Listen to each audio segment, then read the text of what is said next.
Good morning, नमस्ते। मैं अमरेंद्र कुमार आप सभी का एक बार फिर से बायो ज्ञान क्लासेज में स्वागत करता हूं। जी हां, जैसा कि आप जानते हैं बायो ज्ञान क्लासेज के अंदर हम लोग डिस्कस कर रहे हैं class 10th biology control and coordination.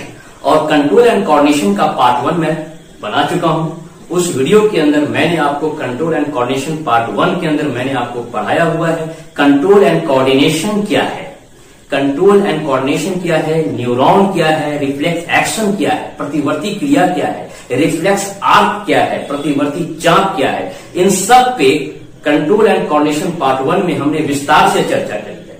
और यदि अब तक आपने उस वीडियो को नहीं देखा है तो इस वीडियो के डिस्क्रिप्शन में उसका लिंक मैंने दिया हुआ है, आप उसे अवश्य देख लें। तो आइए हम लोग चर्चा करते हैं आज इस वीडियो के अंदर कंट्रोल एंड कोऑर्डिनेशन पार्ट 2, जिसमें हम लोग पढ़ने जा रहे हैं मानव तंत्रिका तंत्र, ह्यूमन नर्वस सिस्टम। मानव तंत्रिका तंत्र, ह्यूमन नर्वस सिस्टम। तो आइए हम लोग बात करते हैं सबसे पहले कि तंत्रिका तंत्र क्या है। वह तंत्र जिसके द्वारा शरीर के विभिन्न अंगों का नियंत्रण एवं वातावरण के साथ तालमेल समन्वय स्थापित होता है, उसे कहते हैं तंत्रिका तंत्र। The system by which different organs are controlled and coordinated with environment are called nervous system। जी हाँ, तो नर्वस सिस्टम को हम लोग देखेंगे कि नर्वस सिस्टम को फर्दर 2 भागों में बांटा गया है। हम लोग इसको 2 भागों में पढ़ेंगे। नर्वस सिस्टम को 2 भागों में बांटा गया है। मानव तंत्रिका तंत्र को केंद्रीय तंत्रिका तंत्र जिसको कहते हैं सेंट्रल नर्वस सिस्टम, और परिधीय तंत्रिका तंत्र जिसको कहते हैं पेरिफेरल नर्वस सिस्टम। आप यहाँ इस पिक्चर में देखेंगे, आपको दिख रहा है 2 पिक्चर दिख रहा है, जिसमें आप पहला जो पिक्चर देख रहे हैं वो है केंद्रीय तंत्रिका तंत्र, हमारा सेंट्रल नर्वस सिस्टम। बॉडी के जो सेंटर में लाई करेगा, बॉडी के सेंटर पार्ट में जो लाई करेगा उसको कहेंगे हम लोग सेंट्रल नर्वस सिस्टम। और जो बॉडी के पेरिफेरल मतलब अगल बगल, जो हमारे सेंट्रल नर्वस सिस्टम के अगल बगल होगा, उसके चारों ओर होगा, उसको कहेंगे हम लोग पेरिफेरल नर्वस सिस्टम, परिधीय तंत्रिका तंत्र। तो हम लोग सबसे पहले विस्तार से चर्चा करेंगे केंद्रीय तंत्रिका तंत्र पर। केंद्रीय तंत्रिका तंत्र यानी सेंट्रल नर्वस सिस्टम के अंदर 2 आपको ऑर्गन आते हैं जिसको आपको पढ़ने होते हैं। एक होता है ब्रेन और दूसरा होता है स्पाइनल कोड। ब्रेन को हिंदी में मस्तिष्क कहते हैं और स्पाइनल कोड को हिंदी में मेरुरज्जु कहते हैं। ठीक है, तो यहां पे हम लोग केंद्रीय तंत्रिका तंत्र के अंदर ब्रेन और स्पाइनल कोड को पढ़ने वाले हैं। केंद्रीय तंत्रिका तंत्र क्या होता है? सेंट्रल नर्वस सिस्टम हमारे शरीर के सेंसरी ऑर्गन से इंफॉर्मेशन लेने का काम करता है। सेंट्रल नर्वस सिस्टम हमारे शरीर के सेंसरी ऑर्गन से इंफॉर्मेशन लेने का काम करता है। किसके द्वारा? सेंसरी न्यूरॉन के द्वारा, संवेदी तंत्रिका कोशिकाओं के द्वारा, और उसको एनालाइज करता है। एनालाइज करने के बाद मोटर न्यूरॉन, प्रेरक तंत्रिका कोशिकाओं के द्वारा अंगों को निर्देश देने का काम करता है। तो ये मेन फंक्शन होता है सेंट्रल नर्वस सिस्टम का।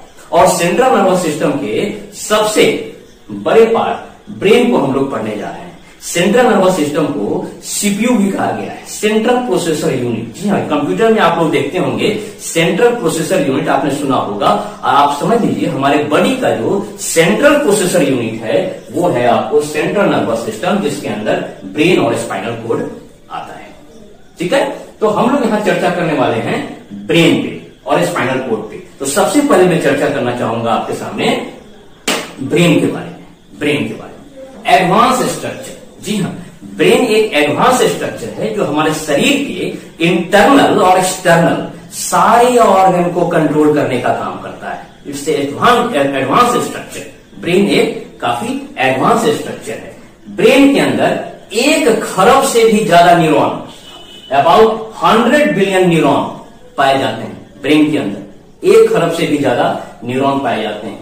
2% ऑफ टोटल बॉडी, हमारे पूरे शरीर का 2% ब्रेन होता है। हमारे शरीर के टोटल जो भाग है उसका 2% आपको ब्रेन होता है। इसके अगर वजन की हम बात कर लें, ब्रेन की अगर हम वजन की बात कर लें तो ये 1350 ग्राम से लेकर 1450 ग्राम तक होता है। और ब्रेन के बारे में इस बात को भी आपको जानना जरूरी है कि पुरुषों का जो दिमाग होता है वो महिलाओं से 10% महिलाओं के दिमाग से 10% बड़ा होता है। ठीक है, 10% बड़ा होता है। हालांकि एक बहुत बड़े साइंटिस्ट हुए अल्बर्ट आइंस्टाइन, उनका जो दिमाग था वो सामान्य जो एक इंसानी दिमाग होता है उससे 10% छोटा था, 1250 ग्राम के आसपास, फिर भी वो जीनियस थे। तो यहां मैं कहना ये चाहता हूं कि दिमाग के छोटा और बड़ा होने से आपकी बुद्धिमत्ता का कोई लेना देना नहीं है, आपकी इंटेलिजेंसी का कोई भी लेना देना नहीं है। आप अपने ब्रेन का जितना ज्यादा इस्तेमाल करेंगे आप उतना ही ज्यादा तेज बनेंगे अपने फील्ड के अंदर। अब आप देख लें यहां पे एक पिक्चर यहां पे देखें, हमारे ब्रेन को एक सुरक्षा कवच प्रदान होता है, बाहर से एक सुरक्षा कवच प्रदान होता है जिसको आप स्कल कहते हैं, जिसको आप हड्डी कहते हैं, जिसको आप खोपड़ी कहते हैं। ये जो आप देख रहे हैं, ये स्कल जो बाहर से आप देख रहे हैं, इसको आप खोपड़ी कहते हैं, स्कल कहते हैं, और इसी को क्रेनियम कहा जाता है। इसको क्या कहा जाता है? क्रेनियम कहा जाता है। क्रेनियम जो है ये 8 हड्डियों से मिलकर बना होता है। ये देखिए, क्रेनियम 8 प्रकार की हड्डियों से मिलकर बना होता है और उसके अंदर आपका ब्रेन होता है। लेकिन उस ब्रेन के ऊपर भी एक और सुरक्षा कवच होता है। उस ब्रेन के ऊपर एक और सुरक्षा कवच होता है। ये देखिए आप, ये उस ब्रेन के ऊपर एक और सुरक्षा कवच होता है जिसको आप मेनिंजेस कहते हैं। जिसको आप क्या कहते हैं? मेनिंजेस। तो आप ऐसा कर सकते हैं कि ब्रेन एक थैली में बंद रहता है, नहीं, एक और क्रेनियम के नीचे भी एक थैली होती है जिसको मेनिंजेस कहते हैं। उसमें ब्रेन पूरी तरह से सुरक्षित रहता है और वह मेनिंजेस जो होता है वो 3 लेयर का होता है। ये देखिए 3 लेयर का, आप देख सकते हैं 3 लेयर का होता है, ड्यूरा मैटर, आर्केनॉइड मैटर और पिया मैटर। तो सबसे जो बाहरी जो होता है मेनिंजेस का, जो सबसे बाहरी लेयर होता है उसको कहते हैं ड्यूरा मैटर, उसके बाद होता है आर्केनॉइड मैटर और सबसे अंत में होता है पिया मैटर। और इस लेयर के बीच में मेनिंजेस के लेयर के बीच में एक द्रव्य पाया जाता है, एक फ्लूइड पाया जाता है जिसे कहते हैं सेरेब्रोस्पाइनल फ्लूइड, सेरेब्रोस्पाइनल द्रव्य वो पाया जाता है। ये क्या करता है? मेनिंजेस के लेयर के बीच में पाया जाता है। कहां पे पाया जाता है? आर्केनॉइड और पिया मैटर के बीच में। आर्केनॉइड और पिया मैटर के बीच में ये फ्लूइड पाया जाता है। ये क्या करता है? हमारे ब्रेन को मैकेनिकल शॉक से बचाता है, किसी भी प्रकार के आघात से बचाने का काम करता है। तो ये जो फ्लूइड है हमारे मेनिंजेस लेयर के बीच में पाया जाता है। अब हम बात करते हैं पार्ट ऑफ ब्रेन। हमारे ब्रेन के कितने भाग हैं? हमारे ब्रेन के कितने भाग हैं? ये देखिए, हमारे ब्रेन के 3 भाग होते हैं। फोर ब्रेन आप देख रहे हैं, सबसे ऊपर वाला हिस्सा फोर ब्रेन जो आपको ऑरेंज में दिख रहा है, फोर ब्रेन, जिसको हिंदी में अग्र मस्तिष्क कहते हैं। ठीक आपको दिख रहा होगा, ग्रीन में आपको दिख रहा होगा मिड ब्रेन, जिसको आप मध्य मस्तिष्क कहते हैं, मध्य मस्तिष्क, जी हाँ, उसको आप मिड ब्रेन कहते हैं। और ठीक उसके नीचे आप देख रहे हैं हिंड ब्रेन, जो येलोइश कलर में आप देख रहे हैं, पश्च मस्तिष्क कहते हैं। ठीक है, तो ब्रेन के 3 हिस्से हैं, फोर ब्रेन, मिड ब्रेन और हिंड ब्रेन। और इसमें भी अब हम लोग पढ़ने वाले हैं फोर ब्रेन के बारे में, अग्र मस्तिष्क के बारे में हम लोग पढ़ने वाले हैं। अग्र मस्तिष्क के बारे में ये देखिए, यस, ये हम लोग पढ़ने वाले हैं अग्र मस्तिष्क के बारे में। और अग्र मस्तिष्क के भी 3 हिस्से होते हैं। जी हाँ, अग्र मस्तिष्क के भी कितने हिस्से हैं? फोर ब्रेन के भी 3 हिस्से होते हैं। सेरिब्रम, जो आप ऊपर में देख रहे हैं, सेरिब्रम, ठीक है, और थैलेमस, और थैलेमस के ठीक नीचे हाइपोथैलेमस। ठीक है, तो ये हमारे फोर ब्रेन अग्र मस्तिष्क के 3 हिस्से होते हैं। सेरिब्रम को हिंदी में प्रमस्तिष्क भी कहते हैं। तो आप देखें यहाँ पे फोर ब्रेन के 3 हिस्से हो गए, सेरिब्रम, थैलेमस और हाइपोथैलेमस। फर्दर हम लोग पढ़ने वाले हैं सेरिब्रम के बारे में, थैलेमस के बारे में और हाइपोथैलेमस के बारे में। तो एक एक करके हम लोग पढ़ेंगे। सबसे पहले हम लोग जानेंगे सेरिब्रम के बारे में। आप इसको राइट डाउन कर लें, फिर हम लोग आप देखते हैं कि सेरिब्रम के बारे में हम देखेंगे। सेरिब्रम किस प्रकार से हमारे ब्रेन का एक काफी इंपॉर्टेंट पार्ट, इसको हम लोग देखते हैं। ओके, आइए हम लोग चर्चा कर लेते हैं सेरिब्रम पर। प्रमस्तिष्क फोर ब्रेन का पहला पार्ट प्रमस्तिष्क। ये ब्रेन का सबसे बड़ा भाग होता है, ब्रेन का सबसे बड़ा हिस्सा होता है, लगभग 2/3 हिस्सा होता है। 66% पूरे ब्रेन का अकेले सेरिब्रम होता है। सेंटर ऑफ मेमोरी, याददाश्त का केंद्र होता है सेरिब्रम जो होता है वो याददाश्त का केंद्र होता है। इस पिक्चर में आप लोग देखेंगे सेरिब्रम दो भागों में लॉन्गिट्यूडनली डिवाइडेड होता है, जिसमें एक पार्ट होता है लेफ्ट हेमीस्फीयर और दूसरा भाग जो होता है वो होता है राइट हेमीस्फीयर, और दोनों पार्ट जुड़े हुए होते हैं कॉर्पस कैलोसम से। कॉर्पस कैलोसम से दोनों पार्ट बीच में, आप देख सकते हैं, जुड़े हुए रहते हैं। दूसरा पिक्चर में दिखाऊंगा आपको। इस पिक्चर में आप देखें सेरिब्रम के सेरिब्रम के किनारों पर ग्रुप ऑफ साइटोन होता है। जी हाँ, कोशिका काय का समूह पाया जाता है सेरिब्रम के किनारों पर, जिसे कहते हैं ग्रे मैटर। जिसे क्या कहते हैं? ग्रे मैटर कहते हैं, हिंदी में धूसर पदार्थ, और उसे आप कॉर्टेक्स भी कर सकते हैं। और इसी सेरिब्रम के बीच में, किनारों पर तो आप देख रहे हैं ग्रुप ऑफ साइटोन है, लेकिन उसके बीच में जो है आप देख रहे हैं ग्रुप ऑफ एक्सॉन होता है। जी हाँ, ग्रुप ऑफ एक्सॉन का बंच, गुच्छा होता है, और उसे कहते हैं व्हाइट मैटर, श्वेत पदार्थ कहते हैं। ट्रैक्ट भी कहा जाता है इसको, ट्रैक्ट। ठीक है, तो ये आप सेरिब्रम के किनारे देख रहे हैं, उसको ग्रे मैटर कहते हैं। बीच में जो आप सेरिब्रम के देख रहे हैं उसे व्हाइट मैटर, श्वेत पदार्थ कहते हैं। और उसी व्हाइट मैटर के बीच में जब कभी हमें कहीं पे भी ग्रुप ऑफ साइटोन देखने को मिल जाए, कोशिका काय का समूह देखने को मिल जाए, किसके बीच में? व्हाइट मैटर के बीच में, तो उसे कहते हैं न्यूक्लियस। उसे कहा जाता है न्यूक्लियस कहा जाता है उसे। ठीक है, नेक्स्ट पिक्चर में मैं दिखाऊंगा आपको। हमारे दिमाग में बहुत सारे हमारे ब्रेन के अंदर, हमारे सेरिब्रम के अंदर देख रहे हैं आप, बहुत सारे रिंकल्स पाए जा रहे हैं, बहुत सारे फोल्ड्स। ये आप देख रहे हैं, ये फोल्ड है, बहुत सारे फोल्ड। यहाँ पे देखिए ऐसा फोल्ड आपको बहुत सारा देखने को मिलता है। ये क्या होता है? दरअसल ये फोल्ड्स जो होते हैं, जिसमें उभार वाला जो होता है, उभरा हुआ जो पार्ट होता है, उभार वाला, उसको गाइरस कहते हैं, और जो धंसा हुआ होता है उसको कहते हैं सल्कस। ठीक है, और एक व्यक्ति के अंदर ये फोल्ड जितना ज्यादा होगा, वह व्यक्ति उतना ही ज्यादा बुद्धि वाला होगा, उतना ही ज्यादा वह तेज होगा। और ये फोल्ड हमारे ब्रेन के अंदर लगभग 15 वर्ष की आयु तक बनते हैं, उसके बाद ये नहीं बन पाता है। ठीक है, तो इसको बनाने का एक बेहतरीन तरीका क्या है कि आप अधिक से अधिक दिमागी कार्य करें, आप अधिक से अधिक ऐसे कामों को करें, पजल को सॉल्व करें, गणित को सॉल्व करें, और ऐसे चीजों में अपना दिमाग लगाएं जिससे कि आपके दिमाग पे उसको सॉल्व करने में प्रेशर क्रिएट हो, और प्रेशर से ये फोल्ड बनता है। तो ये फोल्ड जो है आपके आईक्यू का पैमाना भी है, जितना ज्यादा फोल्ड होगा उतना अच्छा ही आपका आईक्यू होगा। ठीक है, तो यहाँ पे आप देख रहे हैं जो गाइरस और सल्कस को आपने देख लिया। अब मैं आपको दिखा रहा हूं यहाँ पे सेरिब्रम के 4 लोब्स होते हैं। सेरिब्रम के 4 लोब्स होते हैं। फ्रंटल लोब आप देख रहे हैं, फ्रंटल लोब आगे में ग्रीन कलर का, ग्रीन में ब्लू कलर का देख रहे हैं फ्रंटल लोब। पैराइटल लोब ठीक उसके यहाँ पे, ये फ्रंटल लोब, ये पैराइटल लोब आप देख रहे हैं, पैराइटल लोब, और ये टेम्पोरल लोब, और पीछे आप देख रहे हैं ऑसिपिटल लोब। तो ये 4 लोब्स होते हैं सेरिब्रम के, और सबके अपने अपने काम होते हैं। आप जो देख रहे हैं फ्रंटल लोब, वहां पे क्या होता है? मेमोरी है, थिंकिंग है, और वहां पे क्या है? रीजनिंग है, इमेजिनेशन है, क्रिएशन है। वो कहां पे है? फ्रंटल लोब के अंदर। पैराइटल लोब के अंदर आपको क्या मिलेगा? टच मिलेगा, टेस्ट मिलेगा, राइटिंग मिलेगा, प्रेशर मिलेगा। ये सब आपको कहां पे मिलेगा? पैराइटल लोब के अंदर मिलेगा। टेम्पोरल लोब आपका हियरिंग, स्मेल, ये सब काम करता है टेम्पोरल लोब। ऑसिपिटल लोब आपका विजन को देखने, विजन का काम करता है, और कलर आइडेंटिफिकेशन का काम करता है, कलर आइडेंटिफिकेशन का।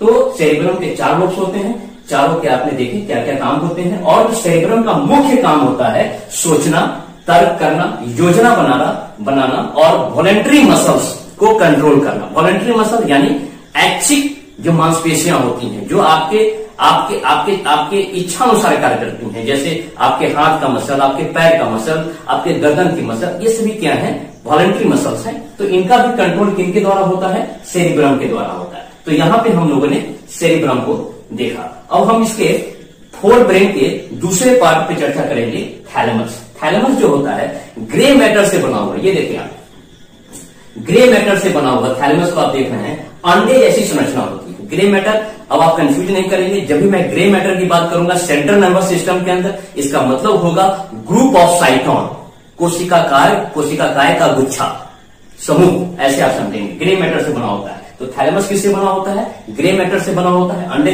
जैसी संरचना है और बाहरी वातावरण का आभास कराता है। जी हाँ, थैलेमस हमारे शरीर को बाहरी वातावरण का आभास कराता है। जैसे क्या है, गर्म का एहसास कराता है, बाहरी गर्म का, बाहरी ठंडा का एहसास कराता है, बाहरी चोट का, बाहरी दर्द का, इन सब चीजों का एहसास कराता है। बाहरी तापमान, गर्म है, ठंडा है, तो इन सब चीजों का आपको थैलेमस जो है एहसास कराता है। उसके ठीक नीचे थैलेमस के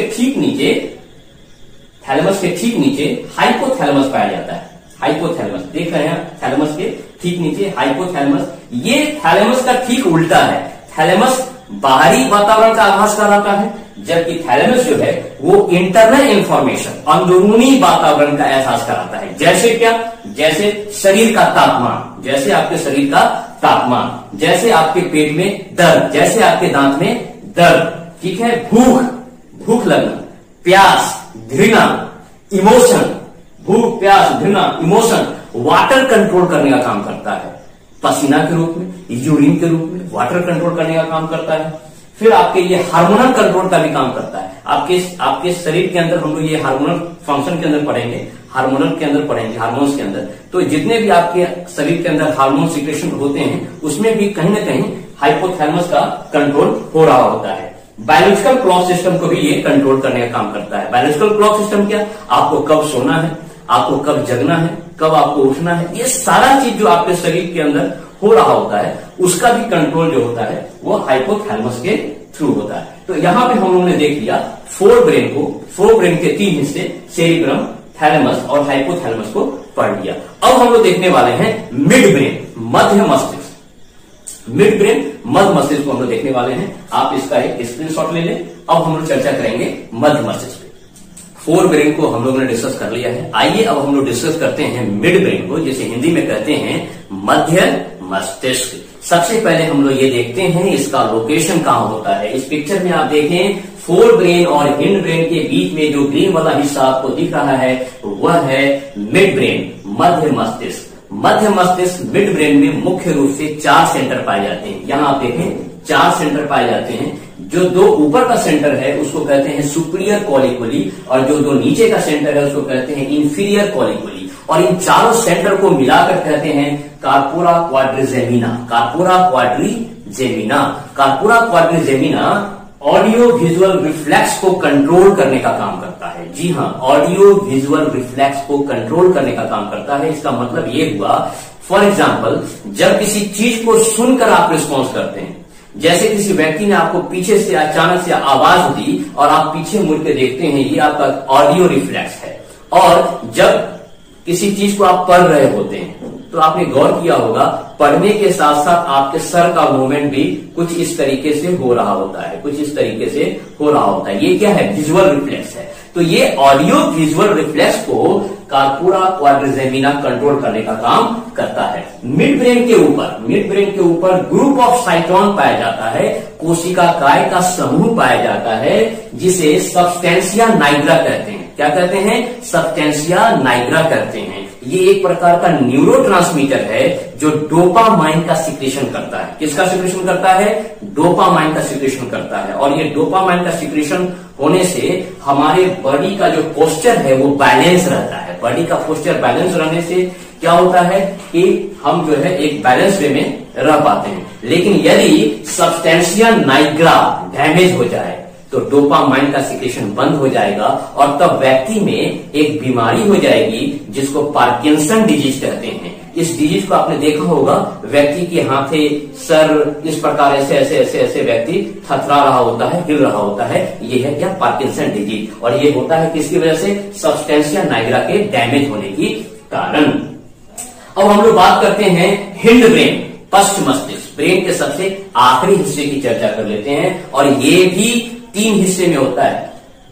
पश्च मस्तिष्क, हिंड ब्रेन के भी 3 हिस्से होते हैं। ये देख लीजिए आप, सेरिबेलम, मेडुला ऑब्लंगेटा और पॉन्स। ठीक है, तो सबसे पहले हम लोग चर्चा करेंगे सेरिबेलम के बारे में। सेरिबेलम हमारे ब्रेन का दूसरा सबसे बड़ा भाग है। किसके बाद? सेरिब्रम के बाद। ठीक है, सबसे बड़ा भाग तो सेरिब्रम है और दूसरा सबसे बड़ा भाग सेरिबेलम है। सेरिबेलम को लिटिल सेरिब्रम भी कहते हैं। इसका लोकेशन देखते हैं। इसका लोकेशन होता है कहां पे? पॉन्स और मेडुला के साइड बाय साइड बगल में ये लगा हुआ होता है। और ये कार्य क्या करता है? इसका जो फंक्शन है वो है प्लानिंग करना, योजना बनाना, मैप वर्क बनाना। और इसको बनाकर किसको देता है? ये सेरिब्रम को देता है। और सेरिब्रम उसके बाद डिसीजन लेता है। निर्णय लेने का काम सेरिब्रम का है। और प्लानिंग करना, योजना बनाना, मैप वर्क बनाना, ये सारा काम किसका है? सेरिबेलम का होता है। ठीक है, इसके साथ ही आप देखेंगे कि ये सेरिबेलम जो है हमारे बॉडी को बैलेंस करने का भी काम करता है। आप देखेंगे शराब के नशे में या किसी प्रकार के नशे में व्यक्ति को आपने देखा होगा कि वो लड़खड़ा रहा होता है। इस प्रकार से वो लड़खड़ा रहा होता है। उसमें होता क्या है? उसका सेरिबेलम काम करना बंद कर देता है। ठीक है, तो अब आगे से यदि किसी व्यक्ति को आप देखेंगे लड़खड़ाते हुए शराब के नशे में या किसी भी प्रकार के नशे में, तो आप समझ जाना कि उसका सेरिबेलम काम नहीं कर रहा है।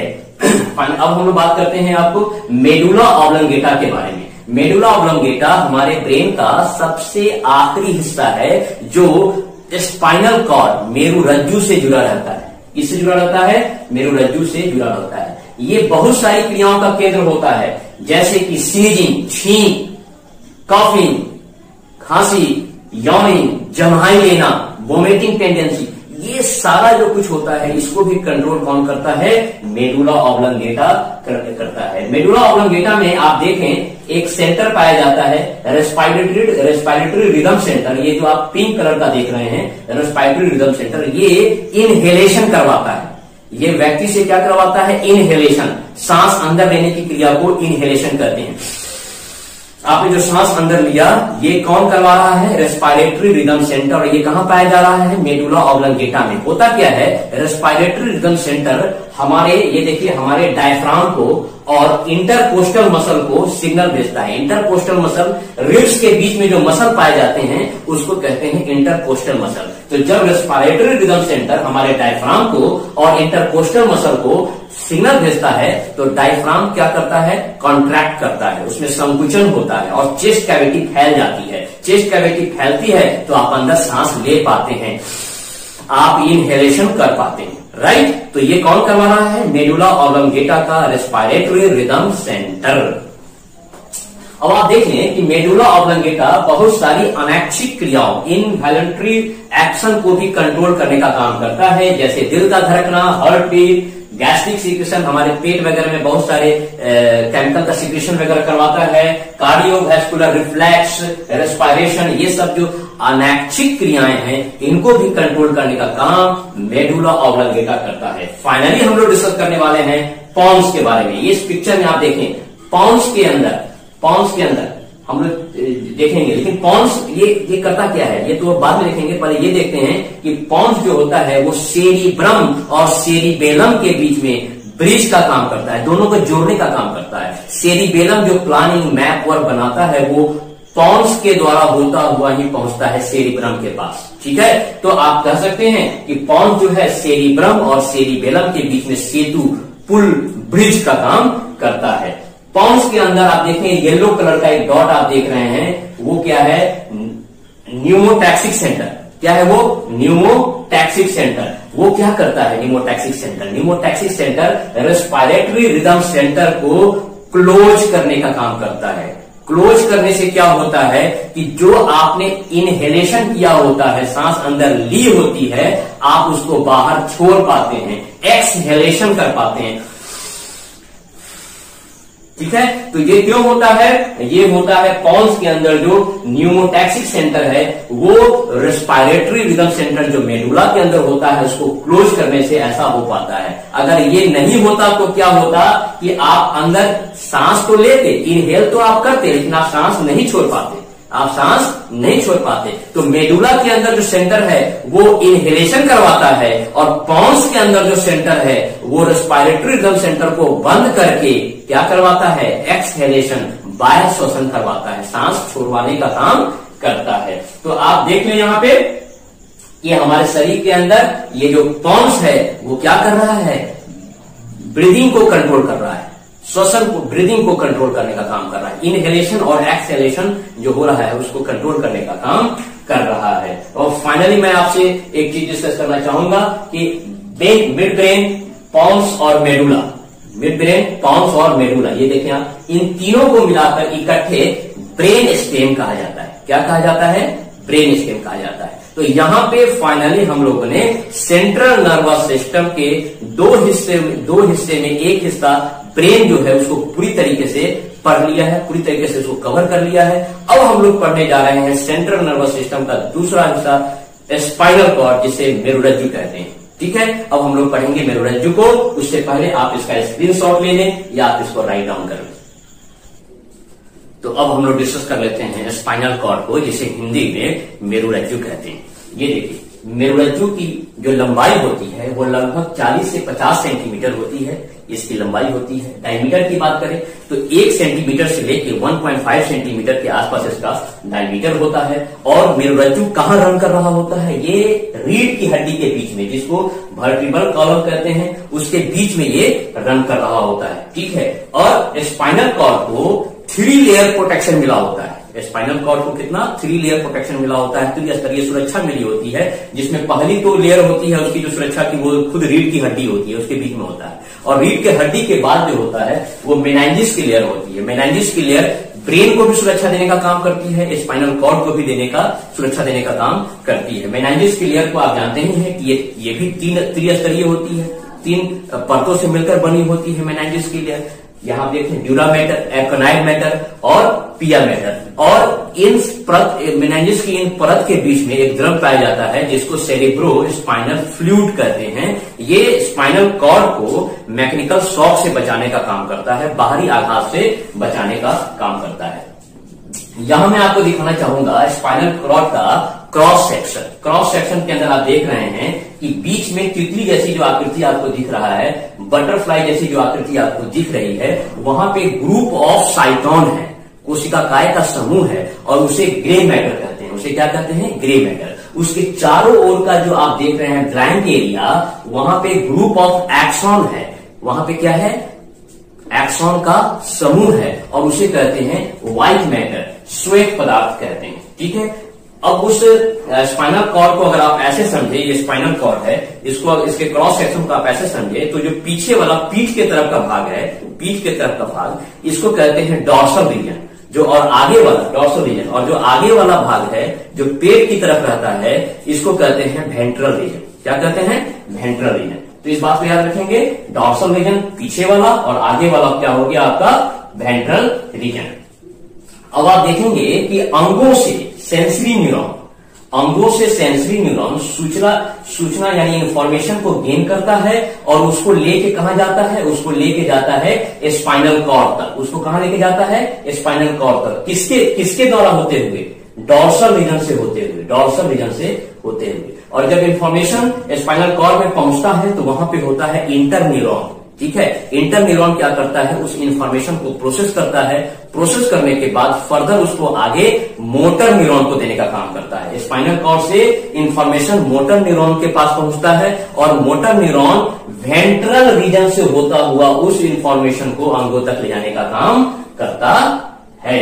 और आप इस बात को भी जानते होंगे कि स्पाइनल कॉर्ड जो होता है वो रिफ्लेक्स एक्शन का सेंटर होता है, प्रतिवर्ती क्रिया का केंद्र होता है। इसके बारे में मैंने विस्तार से कंट्रोल एंड कोऑर्डिनेशन के पार्ट 1 वीडियो में पढ़ाया हुआ है। आप में से यदि किसी ने उसको नहीं देखा है तो आप वहां जाकर उसको देख सकते हैं। तो इस प्रकार हमने स्पाइनल कॉर्ड को यहाँ पे पढ़ लिया। सेंट्रल नर्वस सिस्टम के 2 पार्ट थे, ब्रेन और स्पाइनल कॉर्ड, इसको हम लोगों ने पूरी तरीके से पढ़ लिया है। अब ह्यूमन नर्वस सिस्टम के अंदर सेंट्रल नर्वस सिस्टम होता है और एक होता है पेरिफेरल नर्वस सिस्टम। तो पेरिफेरल नर्वस सिस्टम को अब हम लोग देखेंगे कि ये क्या होता है। पेरिफेरल नर्वस सिस्टम का हिंदी में कहते हैं परिधीय तंत्रिका तंत्र। दरअसल ब्रेन और स्पाइनल कॉर्ड से निकलने वाली जो नर्व्स होती हैं, ये देखिए, ब्रेन और स्पाइनल कॉर्ड से जो निकलने वाली नर्व्स होती हैं वो आपस में मिलकर के पेरिफेरल नर्वस सिस्टम का निर्माण करती हैं। नर्व्स को हिंदी में कहते हैं तंत्रिकाएं।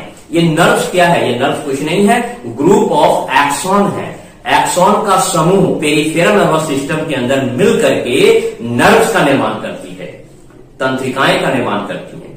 ठीक है, और पेरिफेरल नर्वस सिस्टम के अंदर group of cyton, peripheral nervous system के अंदर ग्रुप ऑफ साइटन आपस में मिल करके गैंग्लिया का निर्माण करते हैं, गैंग्लिया का। तो यहां पे आपको पूरी अच्छे तरीके से पता होना चाहिए कि सेंट्रल नर्वस सिस्टम में यदि ग्रुप ऑफ एक्सॉन आपस में मिला हो तो उसको ट्रैक्ट कहते हैं, जबकि पेरिफेरल नर्वस सिस्टम के अंदर ग्रुप ऑफ एक्सॉन जब आपस में मिलता है तो नर्व्स का निर्माण करता है, और इस नर्व्स के ऊपर जो होता है कनेक्टिव टिश्यू का लेयर होता है। जो हमारा ब्रेन है, जो हमारा स्पाइनल कॉर्ड है, उससे कितनी कितनी नर्व्स निकलती हैं। ठीक है, तो ब्रेन से निकलने वाले नर्व्स को क्रेनियल नर्व्स कहते हैं, और वो 12 जोड़ी होती है, 12 पेयर ऑफ नर्व्स होती है। ठीक है, 12 जोड़ी होती है, और वो नर्व्स क्या करती है, हमारे गर्दन के ऊपर के जितने भी सेंस ऑर्गन हैं उसे इंफॉर्मेशन लेती है सेंसरी ऑर्गन के द्वारा, और मोटर न्यूरॉन के द्वारा जो है उस अंगों को कमांड देने का काम करती है। ठीक है, गर्दन के सारे ऊपर का कमांड जो होता है वो क्रेनियल नर्व के पास होता है। फिर स्पाइनल कॉर्ड के डिफरेंट रीजन से भी 31 जोड़ी नर्व्स निकल रही होती है। डिफरेंट रीजन से इसलिए मैंने कहा क्योंकि हमारे जो स्पाइनल कॉर्ड के डिफरेंट रीजन होते हैं, जिसमें सर्वाइकल रीजन होता है, थोरेसिक रीजन होता है, लंबर रीजन होता है, इस प्रकार के डिफरेंट रीजन होता है जो आगे पढ़ेंगे। तो इन रीजन से कुल 31 जोड़ी नर्व्स निकल रही होती है। ठीक है, इस प्रकार से ये निकल रही होती है। लेकिन एक चीज और भी आप ध्यान रखेंगे यहाँ पे कि 12 जोड़ी क्रेनियल नर्व जो होता है वो तो हमारे ब्रेन के गर्दन के ऊपर होता है, और उसमें से उसी में से एक नर्व जो होता है, 12 जोड़ी में से एक जोड़ी नर्व जो होता है वो गर्दन होता हुआ पूरे शरीर के इंटरनल ऑर्गन से कनेक्टेड होता है, जिसमें वो पैनक्रियाज हो सकता है, स्टमक, किडनी, लीवर, इन सब से इंटरनली वो कनेक्टेड होता है। और वो कपाल तंत्रिका है, कार्नियल नर्व है, जो कि गर्दन होता हुआ पूरे शरीर के अंदर इंटरनल ऑर्गन से कनेक्टेड होता है, जिसको कहते हैं वेगस नर्व। क्या कहते हैं? Vagus nerve. ठीक है, इस बात को आप ध्यान रखेंगे। तो यहां पे आपने देखा कि एक ब्रीफ नॉलेज मैंने आपको दिया पेरिफेरल नर्वस सिस्टम के बारे में। अब हम बात करते हैं कि पेरिफेरल नर्वस सिस्टम फर्दर 2 भागों में डिवाइड हो जाता है, सेंसरी नर्व और मोटर नर्व। सेंसरी नर्व क्या करता है? सेंस ऑर्गन से इंफॉर्मेशन को लेकर के सेंट्रल नर्वस सिस्टम अर्थात ब्रेन और स्पाइनल कॉर्ड तक पहुंचाने का काम करता है। मोटर नर्व क्या करता है? सेंट्रल नर्वस सिस्टम से अर्थात ब्रेन और स्पाइनल कॉर्ड से कमांड को मोटर नर्व के द्वारा अंगों तक पहुंचाने का काम करता है। ठीक है, तो यहां पे आपने देखा। फिर आप देख लें कि मोटर नर्व जो होता है वो फर्दर 2 भागों में डिवाइड होता है, सोमैटिक नर्वस सिस्टम और autonomic nervous system. Somatic nervous system जो होता है वो ऐच्छिक मांसपेशियों का नियंत्रण करता है, वॉलेंट्री मसल्स का कंट्रोल करने का काम करता है। ठीक है, जैसे वॉलेंट्री मसल्स में क्या हो गया? स्केलेटल मसल, जो हमारे हाथ का मसल्स हो गया, हमारे पैर का मसल्स हो गया, गर्दन के मसल्स हो गए, जो हमारी इच्छा के अनुसार कार्य करता है, तो उनको नियंत्रण करने का काम कौन करता है? Somatic nervous system. और जैसा कि नाम से आपको क्लियर हो रहा है, ऑटोनॉमिक नर्वस सिस्टम। तो ऑटोनॉमिक नर्वस सिस्टम जो होता है अनैच्छिक क्रियाओं का नियंत्रण करता है, इनवॉलेंट्री एक्शन का कंट्रोल करने का काम करता है। जैसे क्या हो गया? हार्ट बीट हो गया, पेरिस्टाल्टिक मूवमेंट हो गया, तो इन सब का कंट्रोल कौन करता है? ऑटोनॉमिक नर्वस सिस्टम करता है। ऑटोनॉमिक नर्वस सिस्टम भी जो है फर्दर 2 भागों में डिवाइड हो जाता है, सिंपैथेटिक नर्वस सिस्टम और parasympathetic nervous system. Sympathetic nervous system को लरो या उरो भी कहते हैं, लरो या उरो वाला मैकेनिज्म कहते हैं। क्यों? क्योंकि सिंपैथेटिक नर्वस सिस्टम में आप अलर्ट मोड पे चले जाते हैं, आप चौकन्ना हो जाते हैं। ये डर का माहौल जब होता है, जब लड़ाई का माहौल होता है, तो उसमें सिंपैथेटिक नर्वस सिस्टम एक्टिव हो जाता है, और इसमें कुछ केमिकल्स की भी भूमिका होती है। ये सब मिल करके आपको एक्टिव कर देता है। जैसे अगर कोई कुत्ता आपके पीछे अचानक से पड़ जाए तो आप डिसीजन लेते हैं कि क्या करना है, इससे लड़ना है या भागना है, तो आप भागते हैं। ठीक है, तो ये जो लरो और उरो या फिर कोई लड़ाई का माहौल होता है तो आप डिसाइड करते हैं, ऑटोमेटिक डिसाइड होता है कि यहां से आपको लड़ना है, फाइट करना है या भागना है। तो इसलिए इसको सिंपैथेटिक नर्वस सिस्टम को फाइट और फ्लाइट कहते हैं, लरो या उरो। दूसरा है पारासिम्पैथेटिक नर्वस सिस्टम। पारासिम्पैथेटिक नर्वस सिस्टम कुछ नहीं है, जब सिंपैथेटिक माहौल जो होता है, कंडीशन होता है, उससे आप बाहर निकल जाते हैं, रिलैक्स हो जाते हैं।